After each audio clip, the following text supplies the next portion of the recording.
بسم اللہ الرحمن الرحیم۔ اسماء الحسنہ میں پچھلی نشست میں ہم نے صرف رحمان جو اکیلا لفظ آیا ہے قرآن مجید میں اس کا مطالعہ کیا تھا۔ آج ہم رحمان کا مطالعہ رحیم کے ساتھ جو ہم اکٹھا آیا ہے ان آیات کا مطالعہ کریں گے۔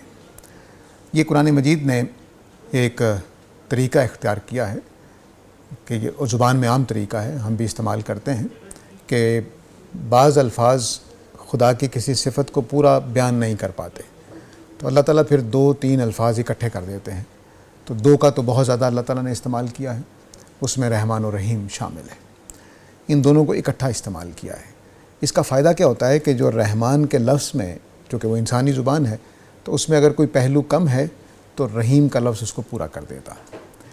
اسی طرح اور بھی جگہوں پر مثلا غفور و رحیم میں ہے تو جو غفور میں پہلو کم تھا اس کو رحیم پورا کر دیتا ہے، اور جو رحیم میں کم تھا وہ غفور پورا کرتا ہے۔ ان لفظوں کی بات کر رہا ہوں، صفت رحمان اور رحیم میں کوئی کمی نہیں ہے، لفظ کے اندر ایک مسئلہ ہوتا ہے عربی زبان کے، چونکہ وہ انسانوں کی زبان ہے۔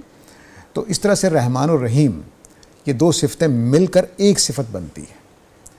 اس کو ہم اردو میں اس طرح کہتے ہیں بھلا چنگا، لمبا تگڑا، تو 2 لفظ ملا کر ہم ایک صفت بنا دیتے ہیں، لمبا تگڑا، یعنی ایسا آدمی جو لمبا بھی ہے اور صحت مند بھی ہے، اور بھلا چنگا بھلا بھی ہے اور صحت مند بھی ہے، یعنی اس کی بیماری بھی کوئی نہیں ہے۔ تو بھلا چنگا، کالا سیاہ، کالا اور سیاہ ملا کر ہم نے اس میں مبالغہ پیدا کر دیا کہ بہت ہی زیادہ کالا۔ اس طرح سے رحمان و رحیم ہے، یہ دونوں صفات مل کر ایک پہلو کو دوسرے کے اندر ڈال کر ایک مکمل صفت بنا دیتے ہیں۔ تو جس طرح ہم نے پچھلی نشست میں دیکھا تھا کہ رحمان کے معنی ہیں بہت ہی متحرک، جوش، اس کے اندر یعنی غلبہ ہے ہر کام کر دینے کا۔ لیکن عام طور سے دیکھا جاتا ہے کہ جو جوش ہوتا ہے، تحرک ہوتا ہے، وہ وقتی ہوتا ہے۔ تو فرمایا کہ رحیم کے لفظ سے اس تحرک کو دائمی بنا دیا ہے، یعنی خدا کا یہ پرجوش رحمت کرنے کا ظہور جو ہے یہ مسلسل جاری رہتا ہے، ازل سے جاری ہے، اب بھی جاری ہے، حال میں بھی، مستقبل میں بھی جاری رہے گا، کبھی اس میں کمی نہیں آئے گی۔ تو رحمان اور رحیم دراصل پرجوش دائمی رحمت کا مفہوم دیتا ہے۔ پرجوش، متحرک، دائمی رحمت، ہمیشہ ہمیشہ کے لیے متحرک اور دائمی اور پرجوش، فیصلہ کن، نافذ ہونے والی، ہر وقت نافذ ہونے کی صفت جو ہے وہ ہر وقت ازل سے لے کر ابد تک یہ رحمان و رحیم کے معنی بن جائیں گے۔ اس کا پہلا استعمال سورہ الفاتحہ ہی میں ہوا ہے۔ یہ اس لیے کہ اسی رحمت سے قیامت پھوٹنی ہے، مالک یوم الدین، اور اسی رحمت نے رب العالمین کا ظہور اختیار کرنا ہے۔ تو ازل سے اللہ تعالیٰ رحمان ہیں، پیدا کر رہے ہیں، تخلیقات کر رہے ہیں، رحمت کے قاعدے پر کر رہے ہیں، اور ہمیشہ رحمان و رحیم رہیں گے، اس لیے قیامت تک اس کے اثرات نکلیں گے، وہاں فیصلہ ہوگا جنتیوں اور دوزخیوں کا۔ تو اس طرح سے رحمت جو ہے صفت رحمان رحیم کے ساتھ مل کر ایک مکمل معنی یہ دیتی ہے کہ دائمی طور پر متحرک، نفوذ کرنے والی، ہر وقت آمادہ کار رحمت ہے جو خدا کی صفت ہے۔ ہم نے جب الہ کی صفت کا مطالعہ کیا تھا تو اس کے ساتھ رحمان و رحیم کو بھی سمجھا تھا، تو یہاں پر بھی اب رحمان و رحیم کے لحاظ سے الہ کو سمجھ لیجئے کہ جو ہستی رحمان و رحیم نہ ہو وہ الہ نہیں بن سکتی۔ اگر وہ ظالم ہے تو الہ نہیں ہے، مقدس نہیں رہے گا۔ تو رحمان و رحیم دراصل ہر عیب سے پاک کر دیتا ہے کہ کوئی عدل کے خلاف، حق کے خلاف کوئی چیز وجود میں ہی نہیں آ سکتی۔ اب یا تو وہ رحمت کے قاعدے کے مطابق سزا پائے گی یا رحمت کے تقاضے کے مطابق مغفرت پائے گی، اس کے بغیر نہیں ہو سکتا۔ اگر یہ معاملہ نہ ہو تو خدا رحمان الہ نہیں بن سکتا، خدا نہیں بن سکتا۔ چونکہ خدا میں کوئی نقص نہیں ہونا چاہیے، اس لیے اس کی رحمت رحیمی والی ہونی چاہیے، دائمی ہونی چاہیے اور فیصلہ کن ہونی چاہیے، اگر وہ خدا ہے۔ ہماری رحمت میں بعض اوقات ہوتا ہے کہ باپ کی حیثیت سے ہم نے ایک بیٹے کو معاف کر دیا، دوسرے کو سزا دے دی ہے، غلط طریقے سے کر دی ہے۔ جس کا حق نہیں بنتا تھا، جس کا حق تھا کہ شفقت کی جائے اس پر ہم نے سختی کر دی، جس کا حق تھا کہ سختی کی جائے اس پر ہم نے شفقت کر دی۔ تو یہ ہم سے ہوتا ہے، خدا سے ایسا نہیں ہوگا۔ تو جو خدائے رحمان، جو خدا ہے، اس کو لازمی رحمان و رحیم ہونا چاہیے، وگرنہ وہ خدا کے ہونے کا وصف ہی اپنے اندر نہیں رکھتا. تو اس لیے جو الہ ہے وہ رحمان الرحیم لازماً ہے. اور رحمان الرحیم ہم پچھلی نشست میں جان چکے ہیں کہ یہ عدل بھی ہے، مغفرت بھی ہے، اور اس میں خدائی بھی ہے. اس کے بعد فرمایا کہ عالم الغیب والشہادہ، رحمان الرحیم جو ہے وہ عالم الغیب والشہادہ بھی ہونا چاہیے. جو رحمان الرحیم ہے اس کو عالم الغیب والشہادہ بھی ہونا چاہیے. ابھی میں نے ایک مثال دی کہ میں نے اپنے اس بچے پر سختی کر دی جس کا حق تھا کہ اس پر نرمی کی جائے. تو کیوں ہوگا؟ یا میں کوئی بات نہیں جانتا تھا، یا میں جذبات کا شکار ہو گیا. ٹھیک ہے. تو عالم الغیب والشہادہ کا مطلب یہ ہے کہ وہ ظاہر اور باطن ہر بات کو جانتا ہے، اس لیے وہی کامل معنی میں رحمت کر سکتا ہے. جو جانتا ہی نہیں ہے کہ مظلوم کون ہے، ظالم کون ہے، تو وہ رحمت کیا کرے گا؟ وہ عدل و انصاف کیا کرے گا؟ کر ہی نہیں سکتا. تو عدل و انصاف کے ظہور کے لیے ضروری ہے کہ جو عدل و انصاف کرنے والا ہے، جو شفقتیں اور مغفرتیں کرنے والا ہے، اس کو پتہ ہو کہ اس نے کیا کام کیے ہیں، اس کے ارادے کیا تھے، اس کے نیتیں کیا تھیں، یہ کس پروگرام میں لگا ہوا تھا. تبھی وہ پورے معنی میں رحمان الرحیم ہو سکتا ہے. تو اس لیے رحمان الرحیم کا لازمی حصہ ہے کہ وہ عالم الغیب والشہادہ ہے. اب چونکہ انسانی زبان میں یہ ممکن تھا کہ اللہ تعالیٰ اگر اکٹھا کر دیتے تو کر دیتے، لیکن انسانی زبان اس کو ادا نہیں کر پاتی. اس لیے اللہ تعالیٰ نے پھر پورا جملہ بنا دیا ہے کہ اللہ کے علاوہ کوئی الہ نہیں ہے، وہ عالم الغیب والشہادہ ہے، اور وہی رحمان الرحیم ہے. یہاں دیکھیے کہ کوئی واو نہیں ہے بیچ میں. 3 جملے اکٹھے ایک صفت کو بیان کر رہے ہیں کہ اللہ ہی الہ ہے، وہ عالم الغیب والشہادہ ہے، وہ رحمان الرحیم ہے. تو صفت الہ جو ہے وہ اس کے بغیر مکمل ہی نہیں ہو سکتی کہ وہ رحمان الرحیم نہ ہو اور وہ عالم الغیب والشہادہ نہ ہو. تو یہ خدا کی جو صفات ہیں رحمان الرحیم، اب ان کو دوسرے پہلو سے بھی سمجھ لیجئے کہ رحمان میں چونکہ دوام ہے، رحمان میں جوش ہے اور رحیم میں دوام ہے. تو جوش چاہتا ہے کہ ہر چیز کو بہا کر لے جائے، اور دوام چاہتا ہے کہ یہ جوش ہمیشہ قائم رہے. اور اس کی تکمیل کہاں ہوگی؟ جہاں پر عدل و انصاف، شفقت، مہربانی، عنایات، سخاوت پوری طرح سے مکمل ہو جائے. تو رحمان میں ہم نے یہ بات جانی کہ اس کے اندر مغفرت ہے. تو جہاں جہاں مغفرت رحمان کی صفت عدل کے تحت آئے گی وہی مغفرت ہوگی. ہم نے یہ جانا کہ اس کے اندر عدل ہے، تو جہاں جہاں عدل چاہے گا کہ رحمت کی شکل اختیار کر لے وہاں رحمت کی شکل اختیار کر لے گا، اور جہاں جہاں رحمت چاہے گی، صفت رحمان کا تقاضا ہوگا کہ وہ سزا کی شکل اختیار کرے تو وہ سزا کی شکل اختیار کرے گی رحمت کی صفت جو ہے. تو اس طرح سے رحمت کی صفت عدل میں بھی دوام رکھتی ہے، اور خدا کی صفت رحمت شفقت کے معنی میں وہ بھی دوام رکھتی ہے. دونوں میں انقطاع نہیں ہے. ایسا نہیں ہے کہ اللہ تعالیٰ کسی موقع پر عدل کے خلاف کام کر جائیں گے، ایسا نہیں ہوگا. اور ایسا بھی نہیں ہوگا کہ اللہ تعالیٰ اگر کوئی مغفرت کا مستحق ہے تو اس کی مغفرت نہ کرے، یہ بھی نہیں ہوگا. یعنی اس کو ایک یونٹ کی بھی موقع بنتا ہو کہ اس کو معاف کر دیا جائے تو معاف کر دیا جائے گا، اور اگر ایک یونٹ بھی سزا کا تقاضا کرتا ہے تو اس کو سزا دی جائے گی. اس لیے قرآن مجید میں فرمایا کہ قیامت والے دن ذرہ برابر نیکی بھی سامنے آ جائے گی اور ذرہ برابر برائی بھی سامنے آ جائے گی، تاکہ جو عدل انصاف ہے پوری طرح قائم ہو. اور پھر یہ عالم الغیب و شہادہ کے اندر جو پہلو اہم ہے وہ یہ کہ ہماری نیتیں، ہمارے ارادے. زندگی میں کئی دفعہ ایسا ہوتا ہے کہ ہمارے نیت ارادہ نیک ہوتا ہے لیکن کام غلط ہو جاتا ہے. میں نے آپ کی تعریف کر دی ایک ایسے آدمی کے سامنے، وہ تعریف کر دی جو اس کے سامنے نہیں ہونی چاہیے تھی، آپ کو نقصان ہو گیا.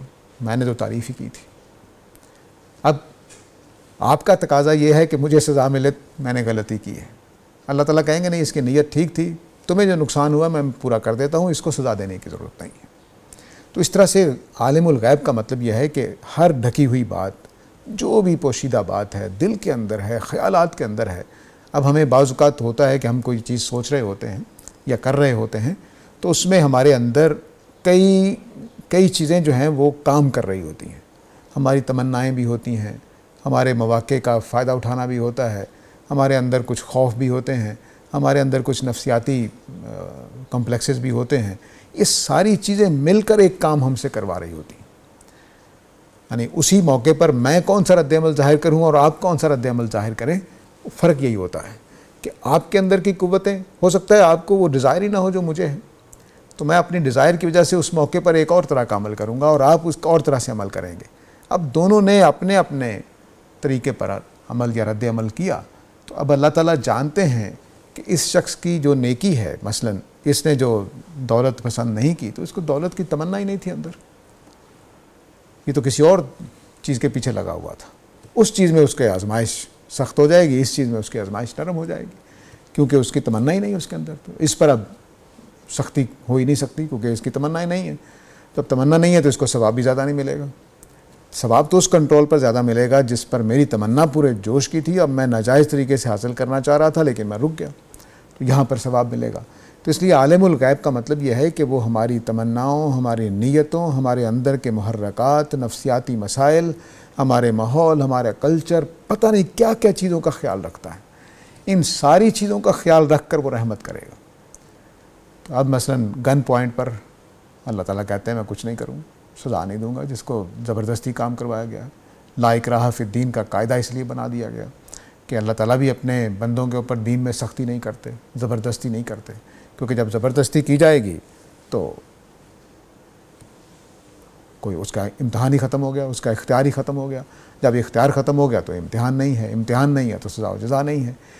تو اس طرح سے اللہ تعالیٰ نے عالم الغیب کا جو لفظ ہے وہ بہت ہی اہم ہے، میری جتنی بھی چیزیں ہیں نیکی کرتے ہوئے ان کا لحاظ کر کے مجھے نیکی کا اجر دیا جائے گا، اور جتنی میری کوتاہیاں تھیں ان کی سزا بھی میری ساری چیزوں کا لحاظ کر کے دیا جائے گا کہ اس آدمی کی یہ کمزوریاں تھیں، یہ اس کے مزاج کے مسئلے تھے، یہ اس کے نفسیات کے مسئلے تھے، اس کے والد سامنے کھڑے تھے، ان کے سامنے وہ بات نہیں کر سکتا تھا، والد کا خوف بہت زیادہ تھا، یا کوئی اور مسئلے تھے، اس ساری چیزوں کو سامنے رکھ کر ایکوریٹ قسم کی کیلکولیشن ہوگی اور کہا جائے گا کہ ہاں ساجد کا اتنا پوائنٹ جرم ہے، اس کو صرف اتنی سزا ملے گی۔ دیکھنے والا ہو سکتا ہے کہ اس نے تو بڑا گناہ کیا ہے، اس کو تو بہت بڑی سزا ملنی چاہیے، لیکن چونکہ وہ عالم الغیب ہے، میری اندر کی ساری باتوں کو جانتا ہے، میری کمزوریوں کو بھی اور میری قوتوں کو بھی، میرے ذوق کو بھی، میرے پسند کو بھی، ناپسند کو بھی، میرے رجحانات کو بھی، میری رکاوٹوں کو بھی، میرے تحفظات کو بھی، سب کچھ کو جانتا ہے۔ اس لیے وہ پھر جو رحمت کا ظہور ہوگا وہ اس معنی میں کامل ہوگا کہ کوئی پہلو میرے اندر کی باریک سے باریک تحریک کا بھی کوئی پہلو عدم کا شکار نہیں ہوگا، اس کو سامنے رکھ کر فیصلہ کیا جائے گا۔ تو یہ کافروں کے لیے، مجرموں کے لیے دھمکی ہے، اور مومنوں کے لیے اس میں تسلی ہے، اچھا کام کرنے والوں، کیونکہ کم از کم ہر آدمی اپنے بارے میں جائزہ لے سکتا ہے کہ ہم نے کتنے ہی کام کیے ہوں گے جس میں ہماری نیت اچھی تھی لیکن اس کا نقصان ہوا، اور کتنے ہی کام کیے ہوں گے نیت بری تھی لیکن اس کا فائدہ ہوا۔ تو جن کے نیت بری تھی اور ان کو فائدہ ہو گیا دنیا میں تو وہ پکڑے جائیں گے، کیونکہ اللہ تعالیٰ عالم الغیب ہیں، ان کی رحمت پوری طرح ظہور کرے گی، وہ چھپی ہوئی باتوں کو بھی سامنے لے آئیں گے۔ اس لیے اب خدا کی صفت رحمان کا تقاضا یہ ہے کہ ہم اپنی نیتوں کو، اپنی تحریکوں کو، اپنے اندر کی نفسیاتی جذبات کو، اپنے احساسات کو اس طرح سے ناپ تول کے استعمال کریں کہ کل خدا کے حضور بچ سکیں، وگرنہ اس نے اندر کا سارا، قرآن سورہ طارق میں بیان کرتی ہے کہ اس دن تبل السرائر، سارے کے سارے راز باہر آ جائیں گے، یعنی میرے اندر کی ساری تحریک، میرے اعمال نامے میں سب کچھ لکھا ہوگا، یہ جذبہ تھا، یہ احساس تھا، یہ خوف تھا، یہ مجبوری تھی، یہ آزادی تھی، وہ لکھ کر فیصلہ کیا ہوا ہوگا۔ یہ جو چیز ہے یہ بہت ڈراتی ہے اور ایک تسلی بھی دیتی ہے کہ اچھا میرے سارے گناہوں پر اتنا جرم، اتنی سزا نہیں ملے گی جتنے، کیونکہ میں ڈر گیا تھا، اس موقع پر یہ ہو گیا تھا، اس موقع پر وہ ہو گیا تھا۔ اب شہادت جو ہے اس کو بھی سمجھ لیجئے، شہادت کا مطلب ہے جو چیز سامنے ہے، آبزرویبل ہے۔ یہ لفظ ہمارے اعتبار سے بولا گیا، اللہ تعالیٰ کی سب کچھ شہادت ہے، اس کے لیے کوئی غیب نہیں ہے، ہر چیز کو وہ دیکھ رہا ہے۔ ہمارے لیے کچھ چیزیں غیب میں ہیں، یعنی مثلا اس دیوار کے پرے کیا ہے میرے لیے غیب میں ہے، اس وقت میں ادھر جا کر دیکھ سکتا ہوں۔ شہادت کا مطلب ہے جو چیزیں میرے سامنے ہیں، اس وقت میں دیکھ پا رہا ہوں۔ تو شہادت یعنی آپ نے مکہ مارا، یہ میرے لیے شہادت ہے۔ مکہ کیوں مارا، آپ کے دل میں کیا خیال ہے، یہ غیب ہے۔ اللہ تعالیٰ دونوں کو جانتے ہیں، میں اور آپ دونوں کو نہیں جانتے۔ تو اس وجہ سے رحمان کی صفت کا ظہور پوری قوت کے ساتھ ہوگا اور بڑی باریک بینی کے ساتھ ہوگا۔ اسی کو دوسری جگہ لطیف الخبیر سے بیان کیا گیا ہے کہ اللہ تعالیٰ پوری باریک بینی سے باخبر ہے، پوری باریک بینی سے باخبر ہیں۔ کوئی ایک پہلو بھی نہیں ہے کہ جو خدا کے سامنے فراموش ہو اور اس کی صفت رحمت ظہور کرنے میں کہیں نقص رہ جائے، کہیں ایسا نہیں ہوگا۔ تو رب العالمین رحمان و رحیم کی ذات ایسی شفیق ذات ہے کہ وہ اپنی رحمت، عدل والی رحمت، مغفرت والی رحمت دائمی طور پر پورے قوت نفوذ کے ساتھ، قوت نفاذ کے ساتھ قائم رکھے ہوئے ہیں۔ ہمیشہ وہ اس پہ عمل کرتا رہے گا، کبھی اس میں انقطاع نہیں آئے گا، اور اس کا ظہور الہ کی حیثیت سے ہوگا، اور اس کا ظہور قرآن کے نازل ہونے میں بھی ہوا ہے، اس کا ظہور قیامت کے قائم ہونے میں بھی ہوگا، اور دنیا میں جو ہمارے ساتھ معاملات ہو رہے ہیں اس میں بھی ہوگا۔ کیونکہ وہ عالم الغیب والشہادہ ہے، ہر چیز کو پوری طرح جانتا ہے، کوئی چیز اس سے مخفی نہیں، لہٰذا اس کا کوئی فیصلہ جو رحمت کی بنیاد پر ہوگا اس کے اوپر کوئی انگلی نہیں اٹھا سکے گا۔ رحمان الرحیم کے بارے میں اتنا ہی کچھ عرض کرنا تھا، اس وقت بھی ہوا چاہتا ہے۔ آپ سے اجازت چاہتا ہوں، خدا حافظ۔